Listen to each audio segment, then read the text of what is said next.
లోకం చరిత్రను తిరగరాసిన వీరులను చూసింది. కానీ మరణ శాసనాన్ని తిరగరాసిన ఏకైక వీరుడు ఆయన.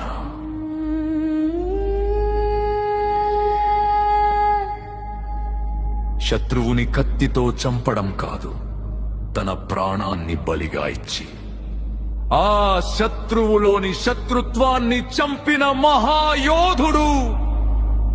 దూషించిన నోళ్లు దీవించబడ్డాయి, అవమానించిన చేతులు ఆశీర్వదించబడ్డాయి.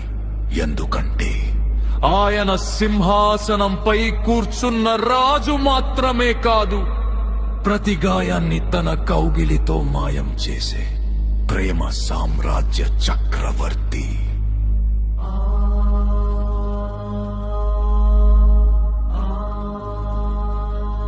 మరణం ఆయనను బంధించాలనుకుంది, కాని ఆ మరణానికే మరణం రుచి చూపించి సమాధిని బద్దలు కొట్టుకుని వచ్చిన మృత్యుంజయుడు పగవాడికి ధైర్యాన్ని, అలసిన గుండెకు ఆలింగనాన్ని ఇచ్చే ఏకైక ఆశ్రయం ఆయన. ఆయనే నా సర్వస్వం, ఆయనే నా యేసుక్రీస్తు.